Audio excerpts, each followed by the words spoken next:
بسم اللہ الرحمن الرحیم. السلام علیکم dear students. I hope you all are fine. Previously ہم نے چیپٹر نمبر 2 اسٹارٹ کیا تھا، اے جاب فار اولیور. اب ہم نے اس میں پڑھا کہ اولیور کو کس طرح سے جو ہے وہ صرف دوبارہ کھانا مانگنے پر اتنا زیادہ مارا پیٹا جاتا ہے، اس کو بند کیا جاتا ہے، اس پر ظلم کیا جاتا ہے صرف اس وجہ سے کیونکہ اس نے مزید کھانا مانگ لیا تھا، کیونکہ وہ بھوکا تھا. اور آخر کار اس کو مسٹر گیمفیلڈ لینے آ جاتے ہیں اور 4 پاؤنڈز پر آخر بارگیننگ جو ہے وہ کلوز ہوتی ہے، اور وہ اس کو لے جانے کے لیے پورا پروسیجر کرنے کے لیے جج کے پاس جاتے ہیں، جہاں پر پیپر آف ایگریمنٹ سائن کروانا ضروری ہوتا ہے. لیکن پیپر آف ایگریمنٹ سائن نہیں ہو سکتا کیونکہ کائنڈ اولڈ جج کو اندازہ ہو جاتا ہے کہ اولیور واز ناٹ ہیپی، وہ بالکل بھی خوش نہیں تھا ساتھ جانے کے لیے مسٹر گیمفیلڈ کے.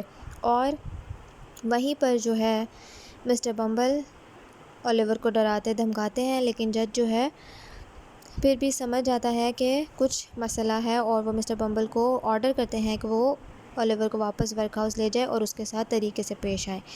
پھر ہم نے پڑھا کہ کس طرح سے اولیور مسٹر سوربیری کے پاس پہنچتا ہے. اب مسٹر بمبل کو پتہ تو چل گیا تھا کہ جج کو ان کی بدسلوکی کا اندازہ ہو چکا ہے، وہ اب آسانی سے اولیور کو یہاں سے جانے نہیں دیں گے اور پیپر آف ایگریمنٹ اتنی آسانی سے سائن نہیں کریں گے جج. تو انہوں نے نئی ترکیب سوچی کہ ان کے پاس میں ہی دوست رہتے تھے ورک ہاؤس سے قریب، کہ وہ ان کو اولیور دے دے تاکہ وہ اولیور سے کام کروا لیں اور اولیور کو خود ہی نبٹ لیں. تو وہ کیا کرتا ہے، اولیور کو مسٹر بمبل جو ہیں وہ دے آتے ہیں مسٹر سوربیری کے پاس. اب مسٹر سوربیری کی بیوی بھی آتی ہیں جو کہ بہت ہی کمزور سی اور نازک سی خاتون ہوتی ہیں، لیکن شکل سے انتہائی غصے والی لگ رہی ہوتی ہیں. "My dear," said her husband in a gentle voice, "this is the boy from the work house." اب وہ جب بتا رہا ہے اپنی بیوی کو کہ یہ وہ لڑکا ہے جو کہ ورک ہاؤس سے آیا ہے. "He is very small, isn't he?" یہ تو بہت ہی چھوٹا سا ہے کیا نہیں، said Mrs. سوربیری. اب مسز سوربیری نے بھی آتے ساتھ ہی جو ہے کمنٹ پاس کر دیا کہ بھئی یہ تو بہت چھوٹا اور کمزور سا ہے. She looked angry. اب وہ جو ہے بہت ہی زیادہ غصے میں نظر آنے لگی. "I don't see how he can be useful to us." مجھے نہیں لگتا، نہ مجھے دیکھنے سے لگ رہا ہے کہ یہ کسی بھی طرح ہمارے لیے فائدہ مند ثابت ہو سکتا ہے. یوزفل، فائدہ مند، جو کوئی فائدہ دے. With that، اور اس کے ساتھ ہی Mrs سوربیری opened a door and pushed Oliver down some steps into a dark kitchen.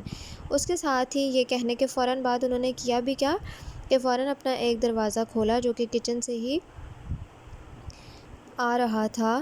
انہوں نے وہ دروازہ کھولا اور اسے پش کر کے دھکا دے کے اولیور کو نیچے پھینک دیا. کچھ سٹیپس تھے، کچھ سیڑھیاں تھیں اور نیچے اندھیرا سا کچن تھا، باورچی خانہ. وہاں پر انہوں نے اولیور کو دھکا دے کے پھینک دیا. کیونکہ اولیور جو ہے وہ کانشیس نہیں تھا، اسے نہیں پتہ تھا، تو وہ گر پڑا.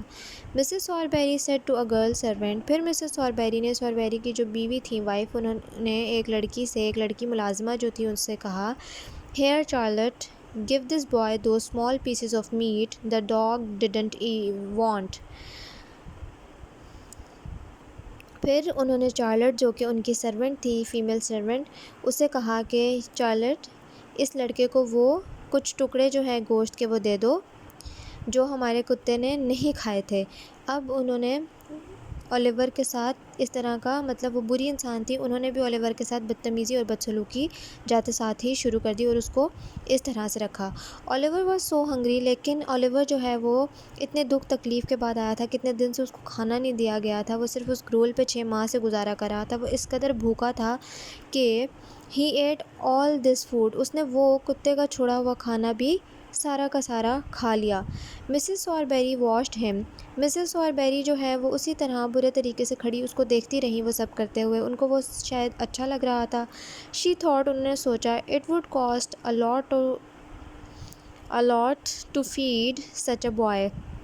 اب وہ تو سوچنے لگی کہ یہ کیا بات ہوگی، اس نے تو سبھی کھا لیا، تو اس کا مطلب اس لڑکے کو تو کھلانے پلانے پہ اتنا زیادہ کاسٹ آ جائے گی، اتنا زیادہ ہمارا خرچہ ہو جائے گا. ابھی وہ پہلے دن آیا تھا اور اس کو کتے کا بچا ہوا کھانا دیا ان لوگوں نے. the food which was left by their dog. ان کے ڈاگ نے بھی جو کھانا چھوڑ دیا تھا وہ اولیور نے کھایا، اور وہ یہ چیزیں سوچ رہی تھی کہ اب پتہ نہیں ان کو اس پر کتنا، اس کے خوراک پر خرچہ کرنا پڑے گا. "Now come with me." چلو اب میرے ساتھ آؤ. she ordered. پھر انہوں نے حکم دیا اس لڑکے کو. with a lamp in her hand she led Oliver upstairs. ان کے ہاتھ میں ایک لیمپ تھا، وہ اولیور کو اوپر سیڑھیوں میں لے گئیں. یو ول سلیپ ہیئر، تم یہاں سو گے، ان دا شاپ، دکان میں، she said, then she left, وہ اولیور کو وہیں پر چھوڑ کر دکان دکھائی انہوں نے اور وہاں اسے اکیلا چھوڑ کر اس کو خود چلی گئی۔ آج کے لیے اتنا ہی۔ Reread your lesson, take care of yourself, meet you in the next meeting, اللہ حافظ۔